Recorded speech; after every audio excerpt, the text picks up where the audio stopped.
October 1483. A woman's bare feet slap against wet cobblestones. She's stepping through puddles of urine, rotten cabbage, animal dung.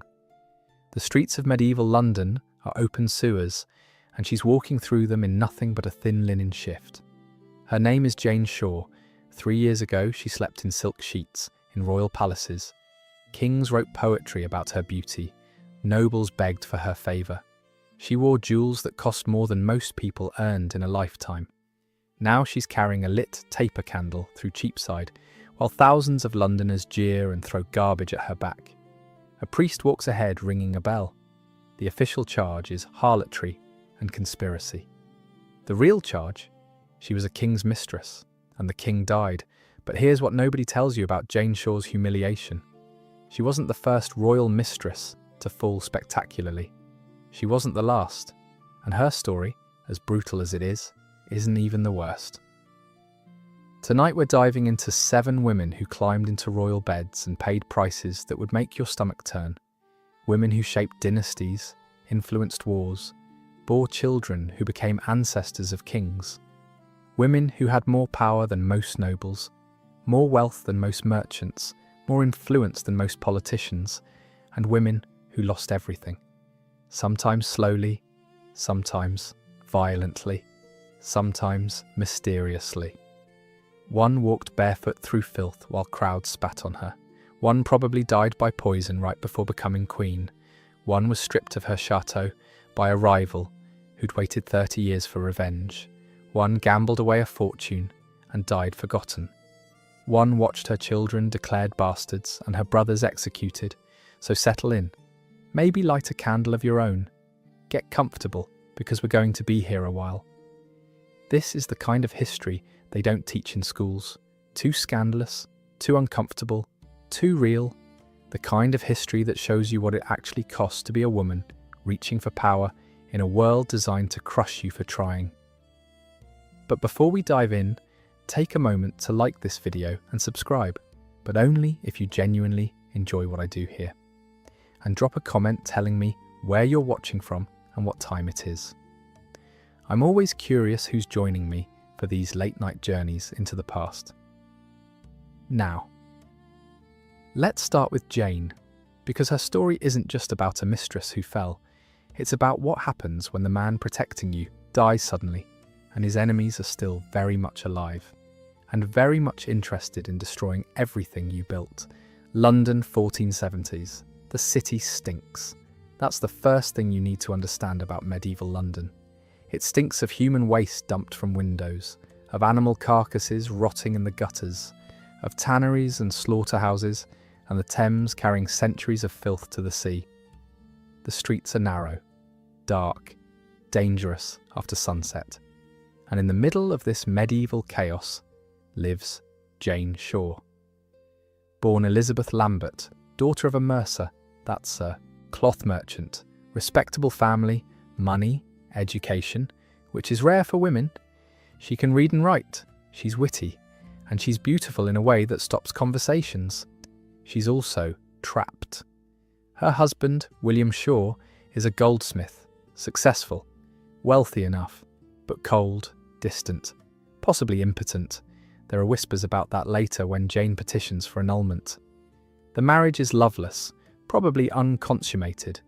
She's expected to smile, keep house, bear children she can't conceive with a husband who won't touch her, and pretend everything is fine. Then King Edward IV notices her. Picture Edward. Over 6 feet tall in an era when most men barely reached 5.5. Broad-shouldered from years of combat, handsome face, charismatic smile. He'd won his throne through battle, literally fighting his way to the crown during the Wars of the Roses. He's not a soft, courtly king. He's a warrior, and he wants what he wants. He wants Jane. Now here's where Jane does something unexpected.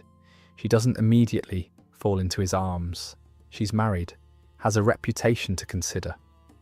Medieval adultery isn't just a sin, it's a crime. Women caught in adultery can be publicly shamed, divorced without settlements, thrown into convents. The stakes are real, but Edward is persistent, charming. He offers her things William never could. Not just jewels and gowns, but attention, conversation, someone who actually sees her, someone who treats her like a person rather than furniture. Eventually, she says yes. The affair becomes public almost immediately. Edward isn't subtle, never has been. He sets Jane up in her own house, gives her servants an income status. She becomes one of the most visible women in London.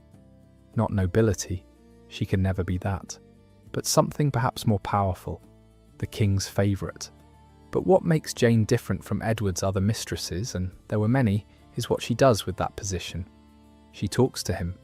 Not just flattery and pillow talk, real conversation. She's educated, remember? Witty. She can discuss politics, literature, the problems of merchants in London. Edward, surrounded by nobles who want things from him, finds her refreshing. She doesn't have an agenda, doesn't represent a faction. She's just Jane, someone he can relax with, and she uses that access carefully. There are documented cases, actual records that survive, of Jane pleading for mercy for people who'd angered the king. Merchants facing punishments, minor nobles in trouble. She intercedes. Sometimes Edward listens. Sometimes he pardons people because Jane asked nicely. She becomes known not just as a beautiful mistress, but as someone with actual influence. A woman you could petition if you needed royal favour and couldn't get it through official channels. She's accessible, approachable, and crucially, she's kind. Doesn't seem vindictive, doesn't pursue personal vendettas, just uses her position to help people when she can. This lasts for over a decade. Think about that. 10 years as the king's acknowledged favourite. 10 years of luxury, influence, visibility. Jane becomes such a fixture at court that people almost forget she's technically scandalous. She attends functions, maintains friendships with nobles and their wives, navigates the political landscape with remarkable skill. Her husband William eventually petitions for annulment, claims the marriage was never consummated. The church agrees, probably greased along by royal influence. Jane is legally free, still the king's mistress, but no longer technically an adulteress. It's a legal distinction that matters in medieval terms. Everything is stable, secure as anything can be when your entire position depends on one man's continued favour. And then in April 1483, Edward dies. The death comes suddenly. He's only 40 years old, not young by medieval standards, but not ancient either. Some kind of infection, maybe pneumonia, maybe something he caught during one of his infamous hunting trips. Within days, he goes from healthy to dead.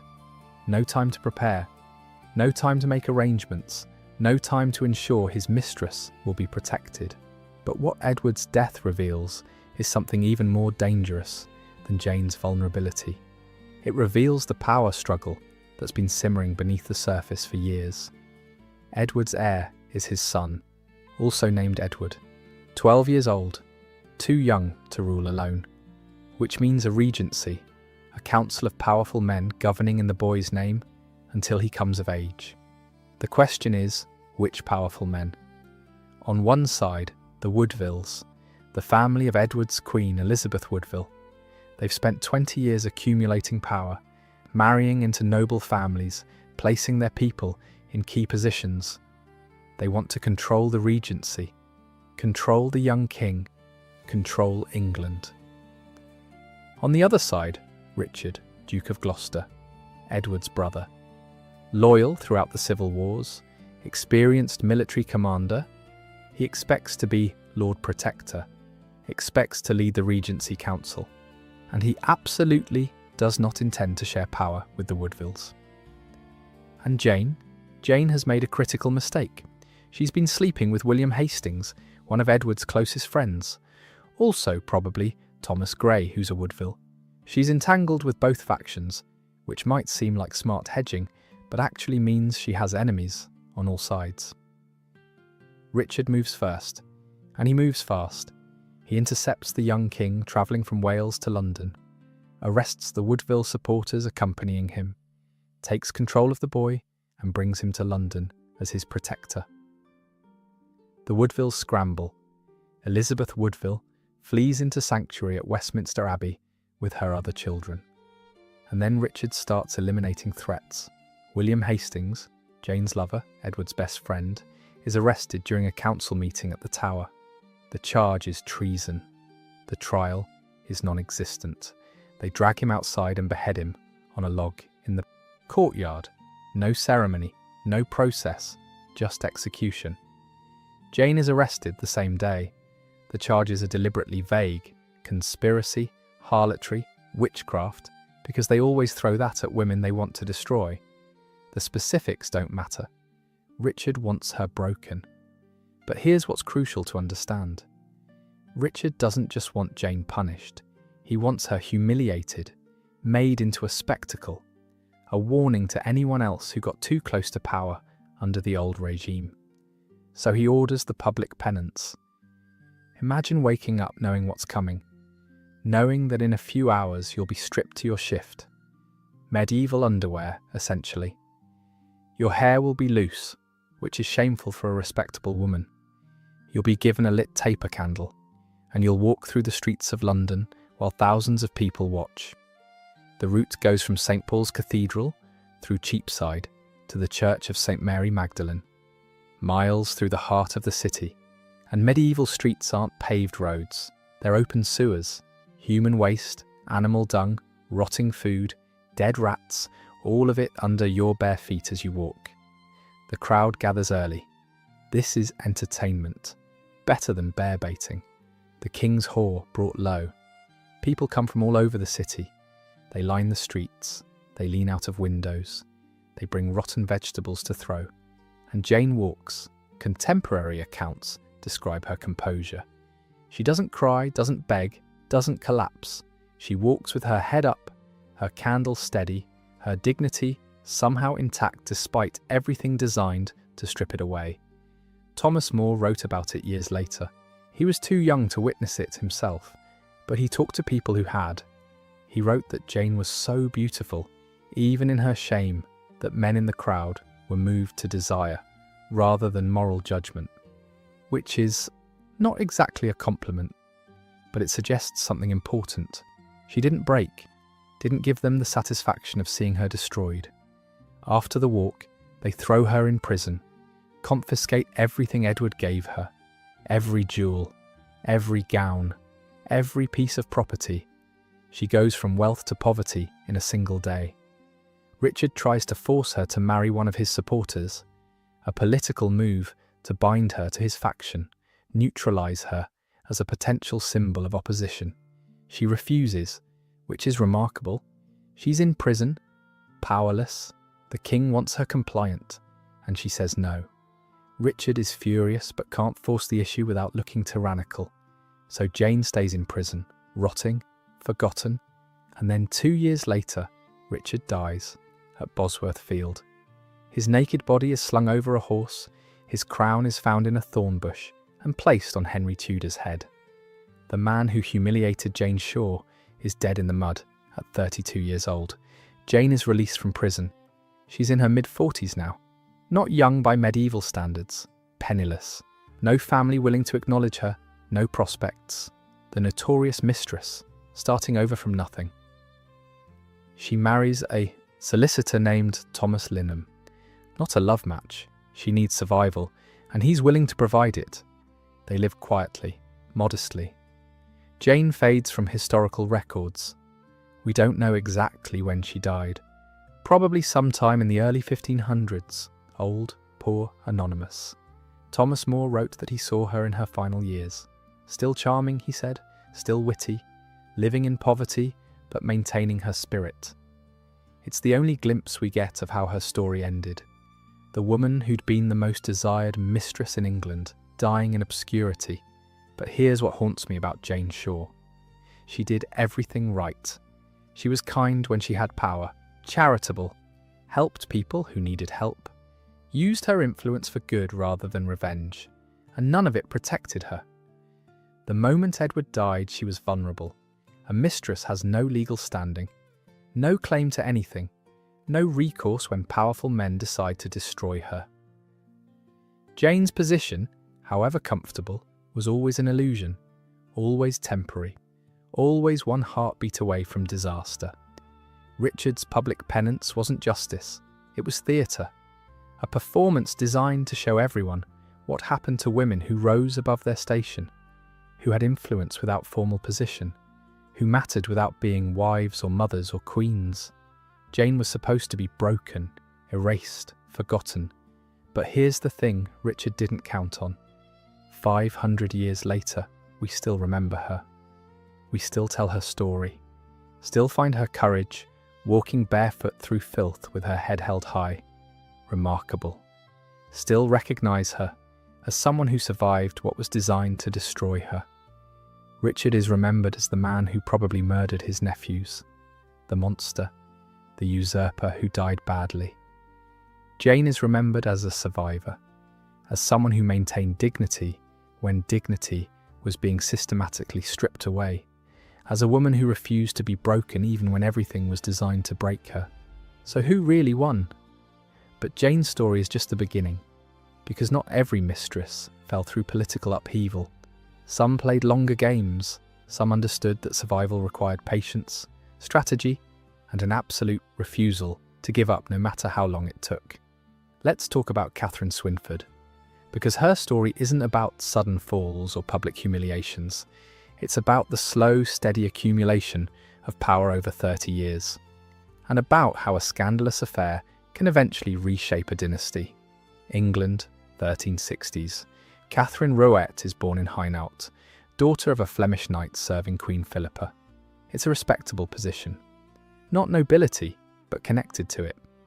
She grows up in the Queen's household, which means education, courtly manners, and access to the highest levels of English society. At around 15, she marries Hugh Swynford, a minor knight. It's a suitable match for someone of her station. She becomes Lady Swynford, which sounds grand, but isn't really. Hugh owns some land in Lincolnshire. They have children. She does her duty as a medieval wife. Then Hugh goes to fight in France and Catherine gets a job. She's appointed governess to the daughters of John of Gaunt, Duke of Lancaster, third son of King Edward III, one of the richest, most powerful men in England. His estates stretch across the country. His income rivals the king's. He's married to Blanche of Lancaster, an heiress who brought him all that wealth. Catherine moves into John's household. She's there constantly, caring for his daughters, managing their education, a trusted servant in an intimate role. And at some point, nobody knows exactly when, everything changes. Maybe it starts with a look, a conversation that goes on too long, a touch that lingers. Maybe it's sudden, maybe it's gradual. But Catherine Swynford becomes John of Gaunt's mistress. This isn't a brief affair, isn't a casual encounter. It's a relationship that will last, on and off, for over 20 years. While John is married, while Catherine is married, while both of them have duties and obligations and every reason to stop, they don't stop. Catherine becomes pregnant by John. While Hugh Swynford is still alive, still technically her husband, she gives birth to a son, named John, after his father. Everyone knows whose child it is. Nobody says anything directly, but they know. Hugh Swynford dies in 1371, probably in France. Catherine is a widow now, free legally. But John isn't free. He's still married to Blanche, and then Blanche dies too. 1368, some kind of plague. John is devastated. He genuinely loved Blanche, built a chapel in her memory, commissioned poetry praising her virtue. His grief seems real, but you'd think this is Catherine's moment, right? Both spouses dead. Nothing legally preventing them from marrying. She could become Duchess of Lancaster. Legitimate, respectable. That's not what happens. John remarries Constance of Castile, a political match. John claims the throne of Castile through Constance. Dreams of ruling Spain. It's ambition, not love, but it's legal. Binding. Catherine is pushed aside. She's not abandoned. John continues to support her financially, gives her lands, income. Their children are raised well, but she's no longer central. no longer the focus, just a former mistress living quietly while John pursues his Spanish ambitions. Most women would accept this, would fade into comfortable obscurity, would raise their bastard children and try to maintain whatever dignity remained. Catherine waits, for years, then decades. She waits while John campaigns in Spain, waits while his marriage to Constance produces a daughter, waits while he negotiates, fights, schemes. She raises their children, 4 of them now, all given the surname Beaufort. She manages the estates John gave her. She doesn't make scenes, doesn't demand attention, doesn't create scandal. She just waits. Constance dies in 1394. John is 54 years old. He's been married twice. He's tired. He's lost his Spanish dreams. His children, from both marriages, are grown. And Catherine is still there, still waiting, still the woman who's loved him for 30 years. In 1396, John of Gaunt marries Catherine Swynford. Think about what this means. A duke, one of the highest-ranking nobles in England, marrying his longtime mistress, a woman of common birth, a woman who'd borne him 4 illegitimate children, a woman everyone knew had been his lover for decades. The scandal is immense. The nobility is furious. This isn't how things work. Kings have mistresses, yes, but they don't marry them. It violates every rule about rank and propriety and how the social order functions. John doesn't care. He's done caring, he's old, he's tired, and he wants the woman he's loved for 30 years to finally have the position she deserves. But John goes further. He petitions the king, his nephew Richard II, to legitimise their children, the Beauforts, to remove the stain of bastardy, to make them legally equal to any other nobles. Richard agrees. In 1397, a papal bull and royal decree together legitimise all 4 Beaufort children. They're no longer bastards, they're legitimate nobility, with titles, estates and positions. There's one small caveat, a clause added to the legitimisation. The Beauforts are legitimate, but they're excluded from the royal succession. They can't inherit the throne. It seems like a reasonable limitation, keeps things clean. Remember that caveat. It becomes important later. Catherine Swynford is now Duchess of Lancaster, one of the highest-ranking women in England, legitimised through marriage. Her children legitimised through royal decree. Everything she waited 30 years for, achieved. John dies in 1399. Catherine lives another 4 years. She dies in 1403, in her 50s, buried in Lincoln Cathedral with full honours. Her tomb still exists, you can visit it. And here's where Catherine's story becomes extraordinary. Because her patience, her 30 years of waiting, didn't just secure her own position, it created a dynasty. Those Beaufort children, they married well, had children who married even better. The Beaufort line expanded, accumulated power, built networks of influence across England. And then, generations later, something remarkable happens. Margaret Beaufort, Catherine's great-granddaughter, gives birth to a son, Henry Tudor. That caveat about the Beauforts being excluded from succession? By 1485, it's been challenged, questioned, arguably nullified through various legal manoeuvres. And more importantly, Henry Tudor has an army. He defeats Richard III at Bosworth Field, becomes Henry VII, founds the Tudor dynasty, and he does it with Beaufort blood. Catherine Swynford's blood, flowing through his veins. Henry VIII, Catherine's descendant. Mary I, Catherine's descendant. Elizabeth I, Catherine's descendant. Every English and British monarch since 1485 carries Catherine Swynford's blood. The scandalous mistress, the woman who waited 30 years, the woman who refused to give up even when everything said she should. Her patience didn't just save her, it shaped history. Catherine understood something Jane Shaw never got the chance to learn. Being a mistress isn't sustainable. You need an exit strategy. You need to transition from lover to wife, from scandal to legitimacy. And if you can't do it quickly, you have to be willing to wait. 30 years. Catherine waited 30 years, raised 4 illegitimate children, watched John marry someone else, watched him pursue ambitions that had nothing to do with her.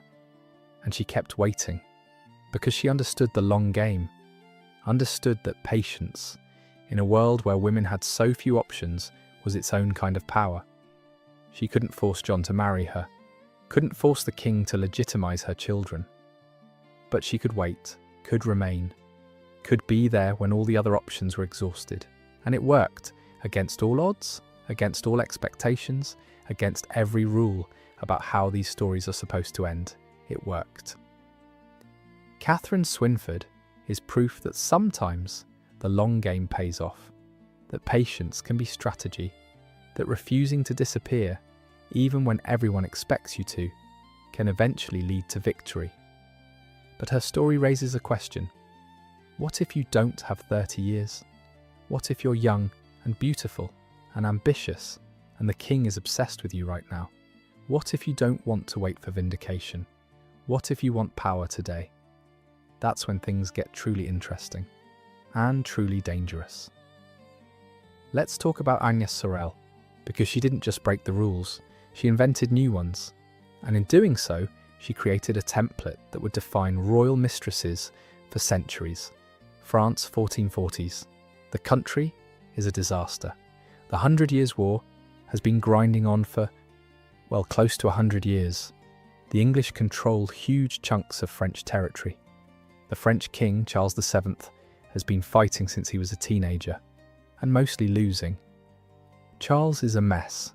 Not physically, he's ordinary looking, neither handsome nor hideous, but psychologically, he's damaged. His mother publicly declared him illegitimate, tried to disinherit him, signed a treaty giving the French crown to the English king. His own mother. Imagine that betrayal. He's insecure, depressed, indecisive, surrounded by advisors who manipulate him, factions that fight for influence, a court that's more battlefield than government. His wife, Marie of Anjou, is pious and patient and bears him children, but she doesn't inspire him, doesn't give him confidence, doesn't make him feel like a king. Enter Agnès Sorel. She's in her early 20s when she catches Charles's attention, a lady in waiting to the queen, which is ironic given what's about to happen. Blonde, pale-skinned, beautiful, in a way that stops the medieval French court cold. Contemporary accounts describe her in almost worshipful terms. Poets write about her, artists paint her. She becomes, for a moment, the standard against which all beauty is measured. Charles notices her immediately, and Agnès, she sees opportunity. Here's where Agnès does something unprecedented. She doesn't become Charles's mistress quietly, doesn't hide, doesn't maintain the fiction that she's just a lady in waiting who happens to visit the king's chambers occasionally. She becomes his official mistress, publicly acknowledged. Given her own household, her own income, her own apartments in the royal palace. This is genuinely new. Kings have always had mistresses, everyone knows that. But they were kept discreetly, hidden, unofficial. You might know about them through gossip, but they weren't formally recognised, weren't given titles, weren't on the royal payroll. Agnès changes that.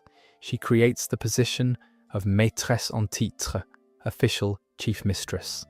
A recognised role with status and privileges. She's not hiding in shadows. She's standing in the spotlight, demanding to be seen. And then she pushes further. She starts wearing gowns that are cut so low her breasts are nearly exposed. I need you to understand what this means in context. Medieval fashion was modest by our standards. High necklines, covered shoulders, revealing your décolletage was daring. What Agnès does, necklines that barely contain her nipples, is revolutionary, scandalous, unprecedented. The church loses its collective mind. Preachers give sermons about modesty and sin, and women leading men to damnation. They mean Agnès. Everyone knows they mean Agnès. She's corrupting French morality just by existing in public in those gowns. Agnès responds by commissioning a painting, the Melon Diptych. You can still see it in museums today. It shows the Virgin Mary nursing the infant Jesus. Sacred subject matter, standard religious iconography, except the Virgin Mary has Agnes Sorel's face, and Agnes Sorel's breast, exposed, pale, perfect, nursing the Christ child. Try to understand how blasphemous this is. The Mother of God, the holiest woman in Christianity, depicted with the face and body of the king's whore. Painted by Jean Fouquet, one of the finest artists in France. Hung proudly, shown to visitors. People are outraged, scandalized, furious. The church condemns it. Nobles call it sacrilege. Charles loves it. He's proud of Agnes, proud of her beauty, proud that everyone knows exactly who she is and what she looks like. He doesn't want discretion, he wants display. But here's the thing about Agnes that separates her from mere scandal. She's actually useful. Charles, as we discussed, is insecure, indecisive, constantly second-guessing himself. Agnes gives him confidence, encourages him, tells him he's capable, he's strong, he's the rightful king of France. She becomes his cheerleader, his therapist, his source of emotional support. And it works. Under her influence, Charles becomes more assertive, more decisive. He starts winning battles, pushes the English back, reclaims territory. The king who'd been mocked and dismissed starts acting like an actual monarch. Agnes also gets involved in politics directly. She uses her influence to reconcile feuding nobles, encourages peace between factions, supports military campaigns. She's not just decorative, she's functional. An unofficial advisor whose pillow talk translates into policy. She has children, 3 daughters by Charles. He acknowledges them, provides for them, marries them to nobles. They're not legitimized, they can't inherit anything royal, but they're taken care of, protected. Agnes becomes fabulously wealthy. Charles showers her with estates, jewellery, money. She's given the chateau of Beauté-sur-Marne and takes the title La Dame de Beauté, the Lady of Beauty. It's a pun. She's beautiful. She lives at Beauté. Medieval humour. She lives in luxury that rivals the Queen's. Poor Marie of Anjou, patiently bearing children and attending church while her husband's mistress wears transparent gowns and commissions blasphemous art. Marie never complains publicly. What would be the point? This continues for years. Agnes at the height of French society, acknowledged, celebrated, untouchable. And then, in February 1450, she dies. She's pregnant with her 4th child, starts feeling ill, stomach pains, violent illness. Within days, she's dead. She's only 40 years old, not young, but not old either. No obvious cause, just sudden, catastrophic illness. The official explanation is dysentery, which is plausible. Medieval hygiene is terrible. People get sick all the time. Pregnancy complicates everything. But the timing, the circumstances, the suddenness, people immediately suspect poison. Who would want Agnes dead? The list is long. The Dauphin, the future Louis XI, hated her, thought she was corrupting his father, made no secret of his contempt, and Louis was absolutely the type to poison someone. He'd do much worse when he became king. Political rivals resented her influence, nobles who'd been pushed aside, factions who'd lost power because of policies she supported. The church, outraged by her blasphemous paintings and scandalous gowns. Any of them could have arranged something. In 2004, scientists exhumed her remains and tested them. They found mercury, lots of mercury, consistent with poisoning, but also consistent with medieval cosmetics.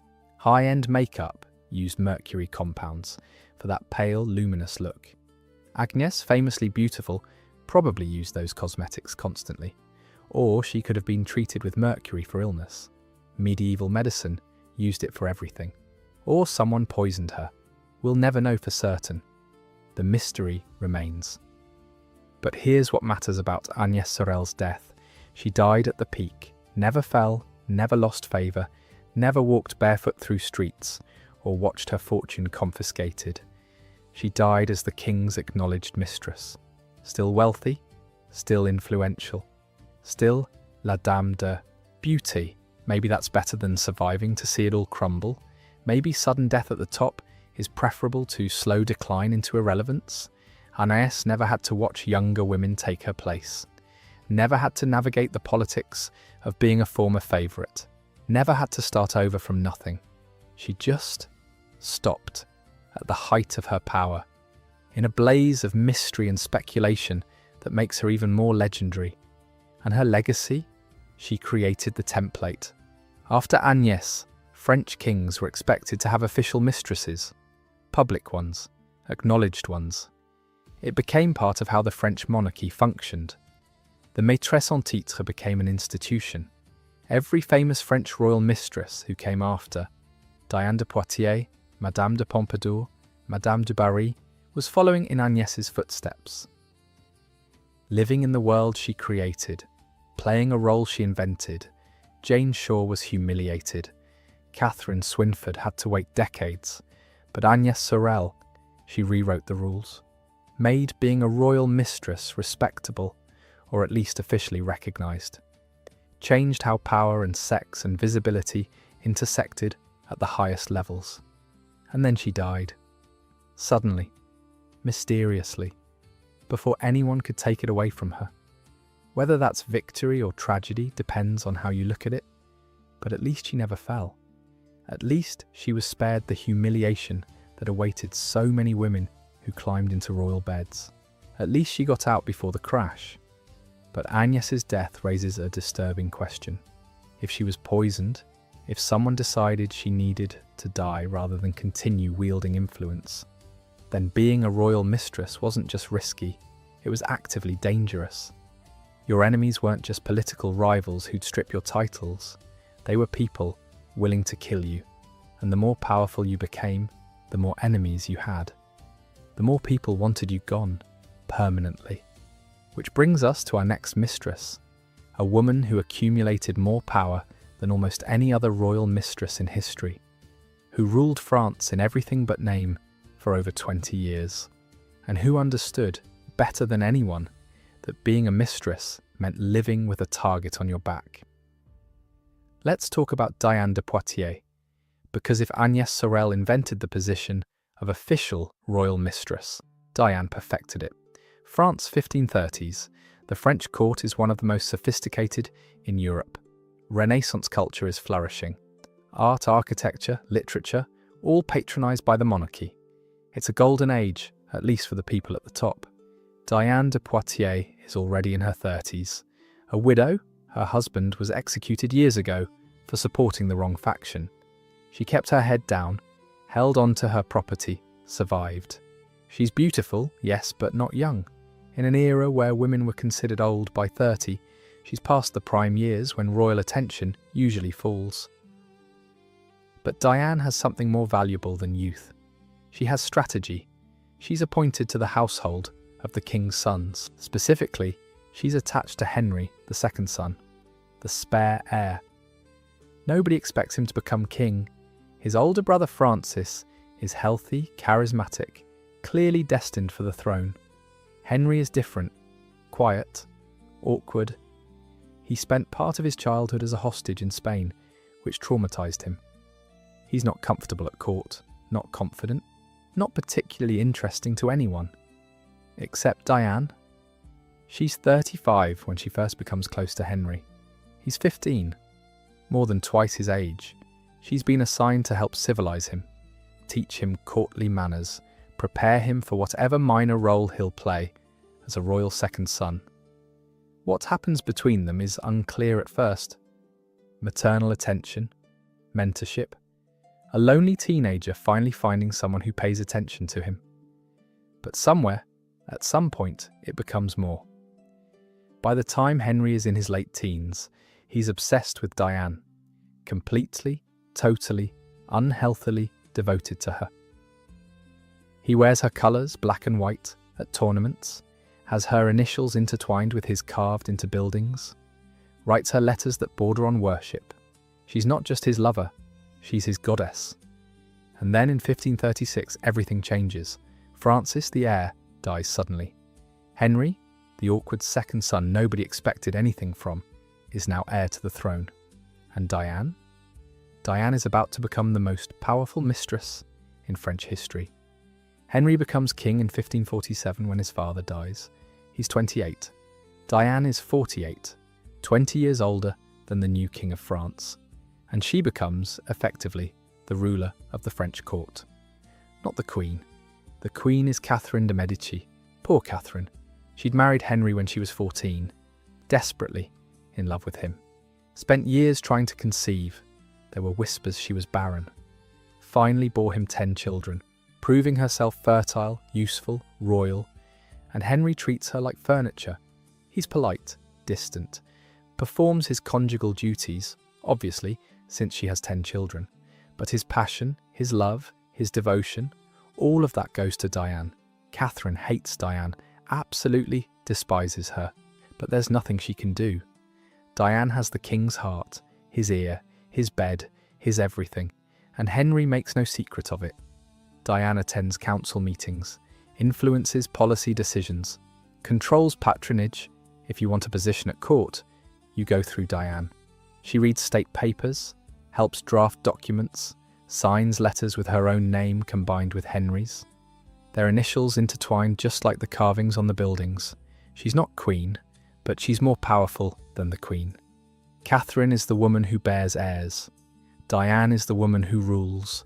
And here's where Diane's genius becomes clear. She doesn't try to replace Catherine, doesn't push for marriage, doesn't angle to become queen herself. She stays in her lane, powerful mistress, not rival for the throne. In fact, Diane encourages Henry to sleep with Catherine, tells him he needs legitimate heirs, practically pushes him into the Queen's bedroom. Because Diane understands something crucial. Her power comes from Henry's devotion, not from giving him children. As long as Henry loves her, she doesn't need to be mother of the heir. Let Catherine handle that part. It's strategic brilliance. She's not competing with Catherine for the role of queen. She's created a completely separate power base. Queen handles legitimacy and heirs. Diane handles everything else. She also cultivates a reputation for virtue, which is absurd given that she's sleeping with the king, but she promotes herself as wise, modest, dignified, commissions portraits showing her as Diana the Huntress, the chaste goddess of the moon. Never mind the reality. The image is purity and control. People buy it. They see Diane as a stabilizing influence, not a seductress or schemer, but a wise older woman guiding the king. Even people who should despise her, church officials, foreign ambassadors, find her somehow acceptable. And she accumulates wealth, massive wealth. Henry gives her estates, chateau, jewellery. The crown jewels themselves are in her keeping. She acquires property and manages it brilliantly, improves her estates, builds, creates lasting monuments. The Château de Chenonceau, one of the most beautiful buildings in France, is given to Diane by Henry. She transforms it, adds the famous arched bridge spanning the river, creates gardens, makes it magnificent. Today, it's one of France's most visited historical sites. Diane's vision, Diane's creation. She patronizes artists, architects, poets, becomes a cultural force, shapes French Renaissance aesthetics, the elegance we associate with 16th century France. That's Diane's influence. She doesn't just consume culture, she creates it. 20 years. For 20 years, Diane de Poitiers is the most powerful woman in France, the king's official mistress. Catherine de' Medici's constant, humiliating rival. The woman who actually runs the French court while the Queen watches from the sidelines. And then, in 1559, Henry dies. It's a jousting accident. Henry loves tournaments. It's where he shows off, wearing Diane's colours, fighting in her honour. At a celebration for his daughter's marriage, he jousts against a younger nobleman. A lance shatters, a splinter penetrates his helmet, enters his eye, lodges in his brain. He lingers for 10 days, in agony. Diane rushes to his side, but Catherine bars her from the sick room. For the first time in 20 years, Diane has no access. Henry dies without her, and Catherine finally has her revenge. She moves immediately, demands Diane return Chenonceau, the beloved chateau Diane had transformed. Demands the crown jewels, demands other properties. She exiles Diane from court, strips her of influence, removes her from power as completely as possible without outright violence. Diane doesn't fight. What's the point? Henry is dead. She has no protector. Catherine controls the young new king. Fighting would only make things worse, so Diane withdraws, quietly, with whatever dignity remains. She keeps some of her estates. Catherine takes Chenonceau, but lets Diane have other properties. She lives 7 more years, quietly, managing what's left, no longer politically relevant, just an old woman waiting to die. She dies in 1566 at 66. Natural causes, no scandal, no drama, just the quiet end of a remarkable life. Catherine de' Medici tries to erase her legacy, changes Chenonceau after taking it back, replaces Diane's emblems with her own initials, tries to rewrite history to minimize Diane's importance. It doesn't work. We still remember Diane de Poitiers, still visit her chateau, still study her portraits, still marvel at how a woman 20 years older than the king maintained power for 2 decades through intelligence, strategy, and an absolute understanding of how to make herself essential. Diane never became queen, never wanted to be, because she understood that being queen came with vulnerability. You could be divorced, set aside, replaced if you failed to produce heirs or fell out of favour. But being the mistress, if you did it perfectly, you had power without the formal responsibility, influence without the target on your back, until your protector died. And then you had nothing. No legal status, no claim to anything. Just whatever you'd accumulated and whether your enemies felt generous. Diane got exile. She got to keep some property. She got to die quietly on her estates instead of in prison or poverty. That's more than most mistresses got. But she still lost, still watched everything she'd built stripped away, still ended her life far from the power she'd wielded for 20 years. That's the fundamental truth of being a royal mistress. No matter how powerful you become, you're one death away from losing everything. You can build chateau and influence policy and control access to the king, and then he dies, and none of it matters. You're not a wife, not a queen, not protected by law or custom. You're just a woman who slept with the right man, and when he's gone, so is everything you had. Diane de Poitiers played the game better than almost anyone, and she still lost in the end. Which brings us to someone who almost broke the pattern. Almost became the one thing no French royal mistress had ever successfully become. Almost proved that you could transition from mistress to queen if you were just clever enough, loved enough, lucky enough. Let's talk about Gabrielle d'Estrées. Because her story is what happens when a mistress gets everything right and the universe still destroys her. France, 1590s. The country is tearing itself apart. Religious wars have been raging for decades. Catholics versus Protestants, Huguenots versus the established church. Cities burn, massacres happen. The St. Bartholomew's Day massacre killed thousands of Protestants in Paris alone. Into this chaos steps Henry IV. He's a Protestant by birth and belief, but France is majority Catholic, and Paris, the capital, is violently Catholic. They'll never accept a Protestant king, so Henry converts. Paris is worth a mass, he supposedly says. Pragmatic, cynical, but effective. He becomes Catholic, and Paris opens its gates, and France finally has a king everyone can more or less accept. He's married to Margaret of Valois. Political match. Both of them cheat constantly. Margaret has lovers. Henry has lovers. They live separately, barely speaking. The marriage is a joke everyone acknowledges. And then Henry meets Gabrielle d'Estrées. She's in her late teens, blonde, beautiful, voluptuous in ways that Renaissance artists love to capture. Henry falls hard, Not just lust, though there's plenty of that. Love. Real love, as far as anyone can tell. He writes her letters that are embarrassingly passionate, calls her ma belle, visits her constantly, can't stand to be separated from her. This isn't unusual. Henry has had many mistresses, but Gabriel is different. Henry doesn't just want her in his bed, he wants her on his throne. He starts talking about divorce, about annulling his marriage to Margaret and making Gabriel his queen, about legitimizing their children.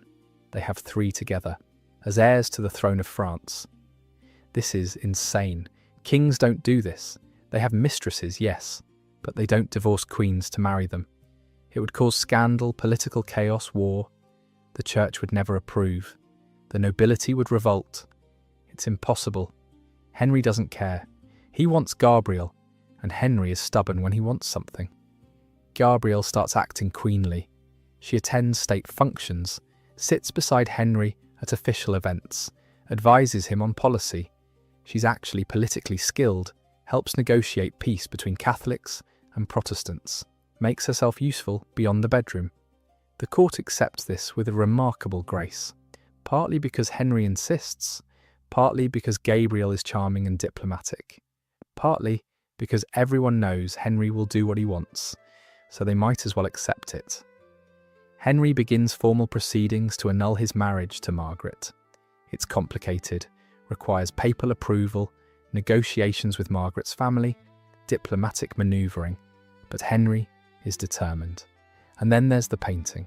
You've probably seen it, even if you don't know the context. It hangs in the Louvre. It shows Gabrielle d'Estrées, naked from the waist up, sitting in a bath. Beside her is her sister, the Duchess of Villars, also nude, and the sister is reaching over and pinching Gabrielle's nipple. Both women stare directly at the viewer, calm, composed, as if this is completely normal. Nobody knows exactly what the painting means. Theories range from celebrating Gabrielle's pregnancy, nipple pinching might symbolize lactation, to fertility symbols, to just wealthy Renaissance patrons wanting titillating art. The context has been lost, but the painting exists. And it's scandalous, the king's mistress, naked, being intimately touched by her sister, preserved for anyone to see. Henry probably commissioned it, probably loved it. He wasn't subtle about his passion for Gabrielle. For 5 years, this continues. Gabrielle as unofficial queen, Henry pursuing divorce, their children thriving, everything moving toward the impossible fairy tale ending. Mistress becomes queen, bastards become legitimate heirs. And then in April 1599, Gabrielle dies. She's pregnant with their 4th child, starts feeling ill, suffers a seizure, falls into a coma, dies 2 days later. She's 26 years old. The official cause is eclampsia, toxemia of pregnancy, a real medical condition that kills women even today. Her face reportedly turned black before she died, consistent with blood clotting disorders associated with eclampsia. But the timing. God, the timing. Gabrielle dies right before Henry's marriage annulment is finalised, right before she would have become queen, right before everything she'd worked for was about to be secured. She dies pregnant, which means she dies before the child can be born. Henry is destroyed, completely shattered. He has to be physically restrained from throwing himself into her grave. He wears black mourning for months, refuses to conduct state business, writes letters about how his soul died with her, which means he definitely didn't poison her. But someone might have. Papal agents opposed to the marriage, Catholic extremists who didn't want a former mistress as queen, Protestant factions who thought Gabrielle was too Catholic, political rivals who wanted Henry to make a different alliance, Margaret of Valois' supporters, foreign powers, or it could just be eclampsia, pregnancy killing women, as it has throughout history. Bad luck at the worst possible moment. Her body wasn't preserved. No modern analysis is possible. The mystery remains. But what's certain is this: Gabrielle d'Estrées almost made it.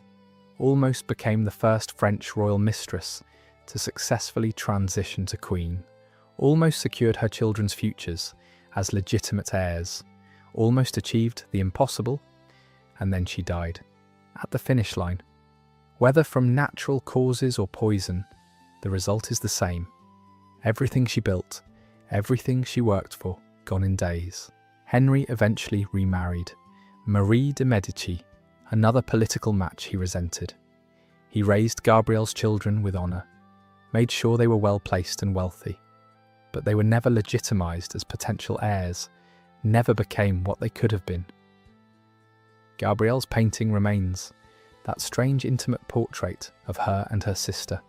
It hangs in a corner of the Louvre, slightly hidden, easy to miss on a crowded tour, a memorial to a woman who almost changed everything, who almost proved that a mistress could become a queen if she was clever enough and loved enough and lucky enough.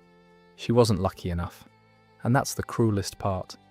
She did everything right, was strategic, was useful, was genuinely loved, and she still lost because of something she couldn't control, her own body or someone else's poison. At least she never saw her world collapse, never watched younger women take her place, never endured the humiliation of being a former favourite. She died loved, mourned, at the peak. There's something almost merciful about that timing, even if the manner of death was brutal. But her story proves something important. Being a royal mistress was never safe, even when you did everything right, even when the king genuinely loved you, even when you were days away from permanent security.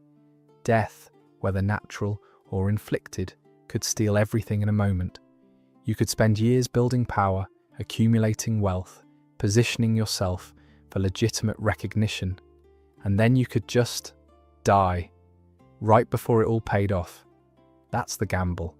That's what every royal mistress understood, whether they admitted it or not. You were betting everything on survival, on living long enough to see your position secured, on not dying suddenly, mysteriously, at the worst possible moment.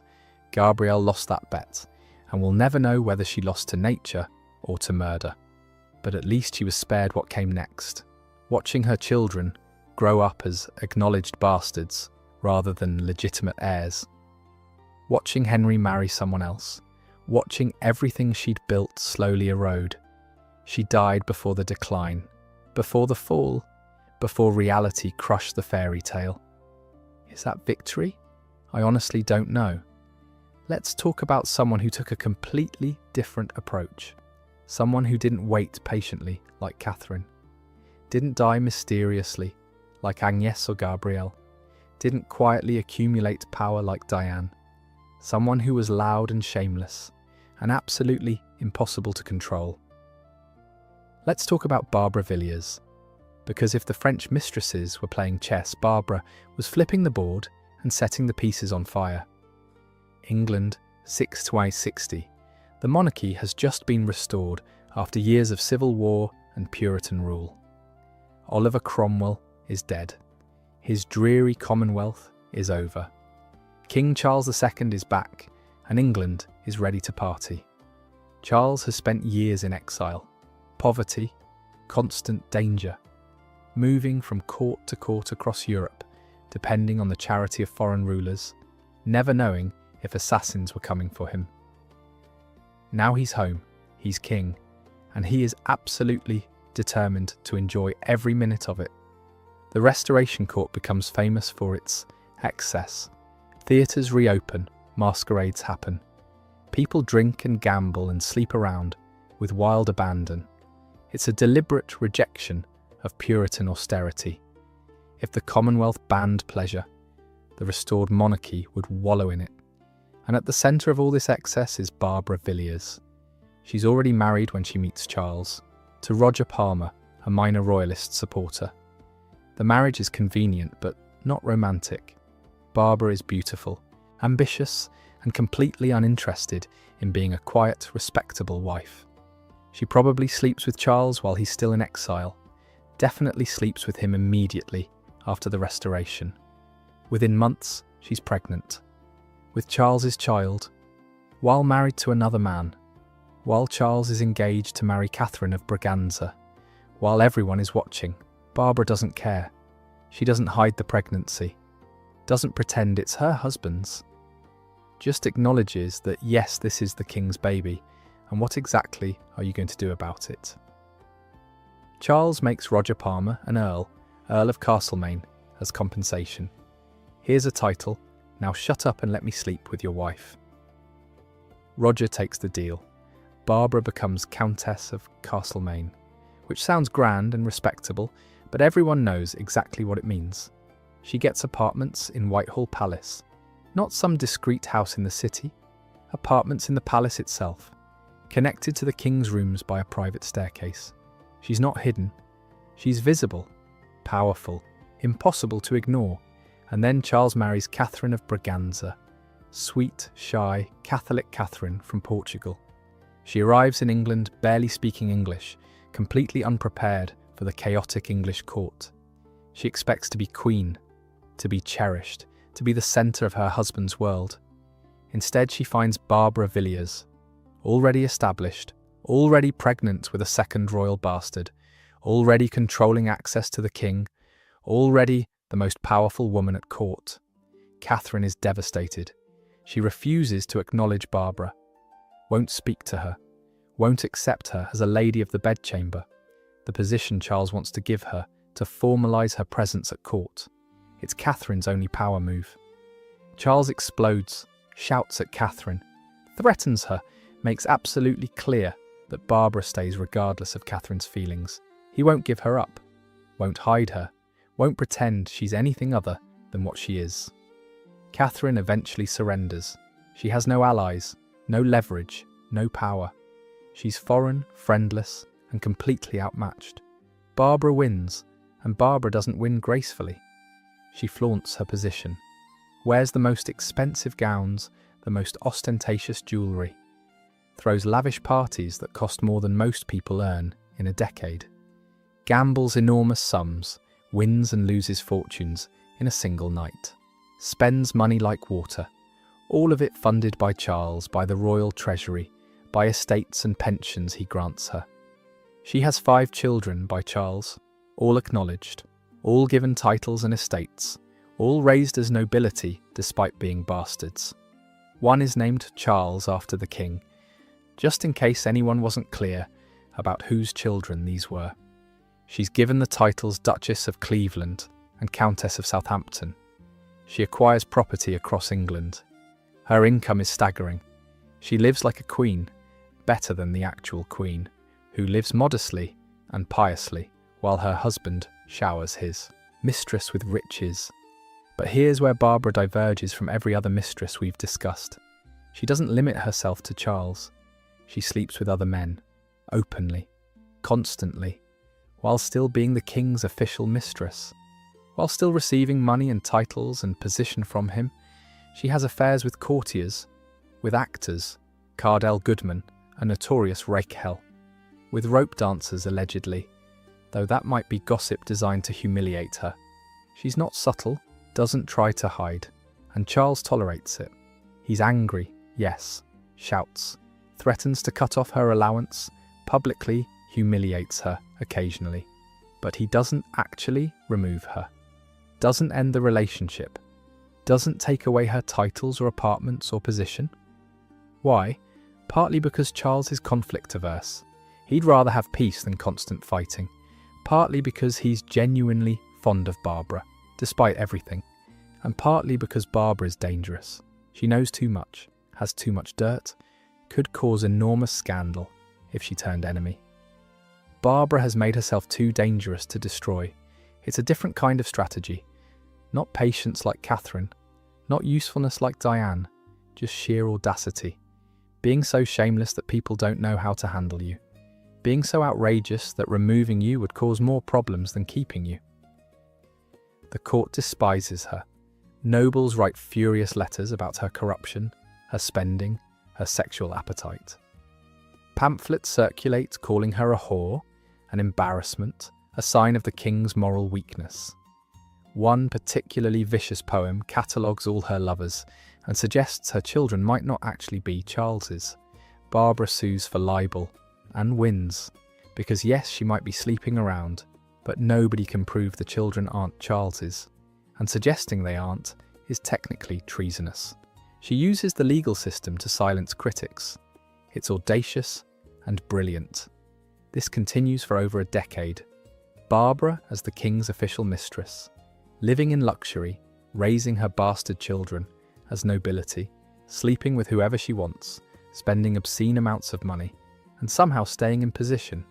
And then gradually, she's displaced, not removed. Barbara is never removed, but supplemented. Charles takes new mistresses, younger women.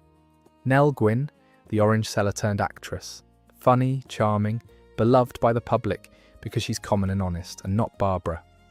Louise de Kerouaille, the French beauty everyone suspects is a spy, elegant, refined, everything Barbara isn't. Barbara ages, her beauty fades, her influence wanes. She's still there, still has apartments, still has titles, still has position. But she's no longer the favourite, no longer central, just a former favourite occupying space. She lives another 30 years after Charles dies, long enough to become a relic. She gambles away most of her fortune, lives in reduced circumstances, marries briefly and disastrously, dies in 1709 at 68, forgotten by almost everyone. No grand funeral, no honours, but she survived. That's the key thing. She survived when so many others didn't. Never walked barefoot through streets, never faced public penance, never went to prison, just faded. Became irrelevant rather than disgraced. Barbara Villiers broke every rule about how royal mistresses should behave, was shameless when others were discreet, was unfaithful when others were devoted, was loud when others were quiet, spent lavishly when others saved carefully. And it worked.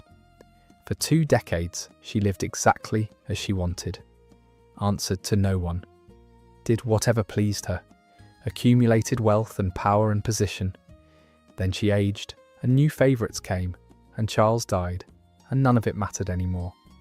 But she wasn't destroyed. She wasn't humiliated. She just became yesterday's news. And in the world of royal mistresses, that's almost a victory. Barbara proves that there's no single right way to play this game. Catherine waited patiently. Diane made herself essential. Agnes rewrote the rules. Barbara just refused to apologise for anything and dared people to stop her. Different strategies, different outcomes, but the same fundamental truth. Being a royal mistress was always temporary. The only question was how it ended. Which brings us to our final mistress. The one who figured out how to make it last. Who understood that sex was just the entry point, but longevity required something else entirely. Who became so essential to how a king functioned that she maintained power even after their physical relationship ended. Let's talk about Madame de Pompadour, because she played the game better than anyone, and she did it by understanding something no other mistress had fully grasped. Being a mistress was never really about sex at all. France, 1740s, Louis XV is king, young, handsome, absolute monarch of the richest country in Europe. He has everything: wealth, power, armies, palaces. What he doesn't have is happiness. He's married to Marie Leszczyńska, a Polish princess. The marriage was arranged when they were young. It produced 10 children, which sounds successful, but the relationship is cold. Louis finds Marie boring, pious, provincial. He needs something else. Everyone at Versailles knows the king needs a mistress. It's expected, traditional. Louis's great-grandfather, Louis XIV, had official mistresses. So did Louis XV's predecessors. It's part of how the French monarchy works. Auteur, Jeanne-Antoinette Poisson. The name is not impressive. Poisson means fish in French. Her father was possibly a criminal. There are rumours about his past. Her mother had wealthy lovers, including a financier who essentially raised Jeanne-Antoinette and paid for her education. She's not nobility, not even close. She's what the French call a bourgeoise, middle class. Respectable maybe, but not royal. Not the kind of woman who becomes a king's mistress, but Jeanne Antoinette has ambition, and something approaching destiny. According to legend, a fortune teller told her mother, when Jeanne Antoinette was 9 years old, that the girl would become the king's mistress. Whether the story is true or not, Jeanne Antoinette grows up believing it, preparing for it, learning music, singing, acting, dancing, conversation, everything that might be useful at court. She marries a minor government official, has children, lives respectably, but she's waiting, preparing, looking for an opportunity. She engineers meetings with Louis, accidental encounters at masked balls and hunting parties. She's beautiful, not spectacularly so, but elegant, refined. She can discuss art, literature, philosophy. She's witty without being threatening, cultured without being pedantic. Louis notices her, is intrigued, invites her to Versailles. Within months, she's his official mistress. He gives her the title Marquise de Pompadour, a dead family's name, but it sounds noble. She's no longer Jeanne Antoinette Poisson de Bourgeoise. She's Madame de Pompadour, maîtresse en titre of the King of France. And then she does something brilliant, something no other mistress had successfully done on this scale. She makes herself indispensable, not through sex, but through usefulness. Pompadour becomes Louis's confidant, his advisor, his entertainer, his therapist, his personal brand manager before that concept existed. She curates his image, commissions paintings showing him as magnificent, powerful, enlightened, shapes how the world sees Louis XV, creates propaganda that presents him as a great king even when his policies fail and his wars go badly. She manages Versailles. Not officially, there are officials for that, but she smooths conflicts, mediates disputes, makes the court function better just by being there. She's diplomatic, charming, good at diffusing tensions. Louis relies on her to keep his world running. She becomes a cultural force, sponsors artists, writers, philosophers. The French Enlightenment flourishes partly because Pompadour provides patronage and protection. Voltaire, Diderot, the Encyclopédie, she supports them all. When the Church attacks Enlightenment thinkers, Pompadour shields them. She redesigns royal residences, renovates rooms at Versailles, commissions the Petit Trianon as a retreat for Louis, shapes French architecture and interior design. The Rococo aesthetic we associate with 18th century France? That's Pompadour's influence. She advises on foreign policy, military campaigns, government appointments. Louis trusts her judgment, consults her on state matters. She's not a minister, women can't hold official positions, but she has more influence than most ministers. And here's the extraordinary part. After about 5 years, the sexual relationship ends. Pompadour isn't healthy. She has respiratory problems, possibly tuberculosis. Sex is exhausting for her, painful. She can't maintain the physical demands of being Louis's lover. Most mistresses would be finished at this point, discarded, replaced by younger, healthier women. But Pompadour doesn't lose her position. She transitions from mistress to friend, from sexual partner to essential companion, from lover to trusted advisor. She even helps Louis find new mistresses, identifies suitable young women, manages their installation in the Parc aux Cerfs, a house where Louis keeps a rotation of short-term lovers. Pompadour essentially becomes the manager of the king's sex life, which sounds degrading, except its strategic brilliance. She controls access, ensures no single woman becomes threatening, maintains her position as Louis's primary emotional and intellectual partner, while outsourcing the physical demands to disposable substitutes. It works. For 20 years, Pompadour remains the most powerful woman at Versailles. Not because Louis can't live without her sexually, because he can't live without her, period. She's too useful, too competent, too essential to how his court functions. She makes enemies. Of course she does. The nobility resents her common origins. She's not one of them, will never be one of them. The Church hates her support of Enlightenment philosophers who question religious authority. Political factions blame her for France's military losses and diplomatic failures. Pamphlets attack her constantly, call her corrupt, manipulative, a drain on the treasury, accuse her of controlling the weak king, of leading France to ruin. But Louis protects her, refuses to listen to criticism, keeps her at his side through every crisis, because Pompadour makes his life bearable, makes the impossible burden of absolute monarchy something he can carry. And then, in 1764, Pompadour dies. Tuberculosis finally kills her. She's 42 years old, still Marquise de Pompadour, still Louis's closest confidant, still the most influential woman at Versailles. She never fell, never lost position, never faced exile or humiliation, just died while still at the peak of her influence. Louis watches her funeral procession from a balcony in the rain, tears streaming down his face. "That's the only tribute I can pay her," he says. Royal protocol won't let him attend the funeral of a mistress, but he can watch, he can mourn. Pompadour's legacy is extraordinary. She proved that being a royal mistress didn't have to be about beauty or sex or youth. It could be about competence, about making yourself essential to how power functions, about transitioning from lover to partner while maintaining influence throughout. She died wealthy, honoured, mourned. Her art collection became part of France's national heritage. The buildings she commissioned still stand. The culture she shaped defined an era. She's remembered not just as Louis XV's mistress, but as Madame de Pompadour, a force in her own right, a woman who played the game better than anyone, and won as much as anyone in her position could win.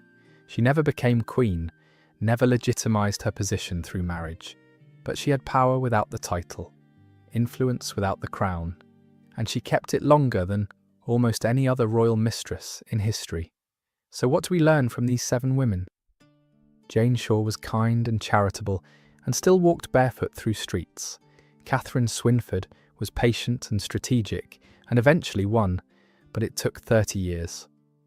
Agnès Sorel was bold and brazen and died mysteriously at her peak.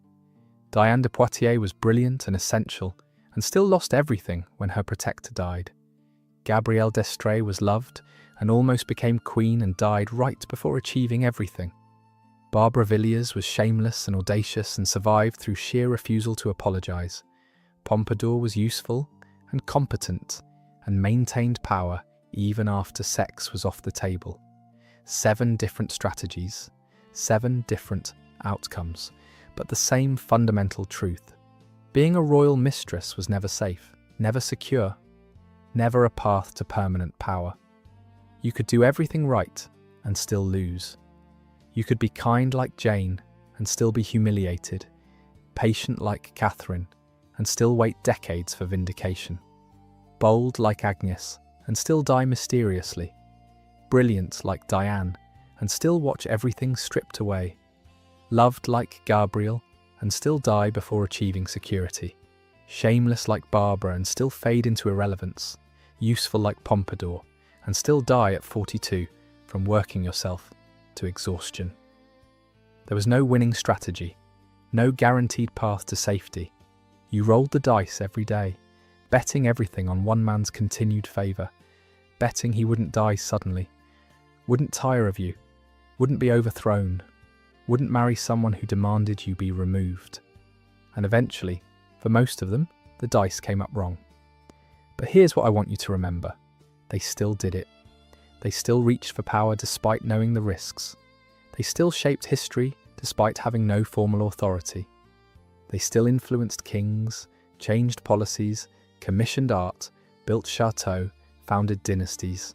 They weren't just victims, they weren't just pawns, they were players. Imperfect, complicated, sometimes ruthless players who understood that the game was rigged but played anyway. Because the alternative was worse. The alternative was being nobody, mattering to no one, living and dying without leaving any mark, embroidering in a corner somewhere while men shaped the world. These women refused that fate. They saw power and reached for it with both hands. They knew they'd probably lose. They reached anyway. And 500 years later, we're still telling their stories, still analysing their choices, still fascinated by how they navigated impossible situations, still learning from their failures and their successes. Jane Shaw's dignity in humiliation, Catherine Swinford's patient strategy, Agnes Sorel's bold reinvention of the rules, Diane de Poitier's decades of influence, Gabrielle d'Estrées' almost triumph, Barbara Villiers' shameless audacity, Pompadour's transition from lover to essential partner. They're not forgotten. They're not erased, despite everything designed to silence them, despite walking through streets and losing chateaux and dying mysteriously and being replaced by younger women. They survived in memory. That's something. In a world designed to erase women completely, being remembered is victory. So remember them, not as scandals, not as warnings, but as women who played impossible games with intelligence, strategy, and sheer stubborn determination to matter. Who refused to be footnotes, who made themselves central to history through force of will and whatever tools they could access. They fell, yes, most of them. But they fell from heights most people never reach. They failed while trying to shape kingdoms. They died having influenced nations. And their stories, scandalous, tragic, triumphant, are still being told 500 years later. That's more than most people get. That's more than most people even dare to try for. So the next time someone calls these women nothing but royal mistresses, nothing but scandalous women who slept with kings, remember what you learned tonight. They were survivors, strategists, players in the most dangerous game their world offered, and they played it better than most of the men who thought they were in charge. Sleep well tonight, knowing that even in the darkest times, even when every rule is designed to keep you powerless, there are still ways to matter. It might cost everything. It might end badly. But at least you tried. At least you reached. The mistresses understood this. They reached anyway, and we're still talking about them. That's something. That's everything. Sweet dreams.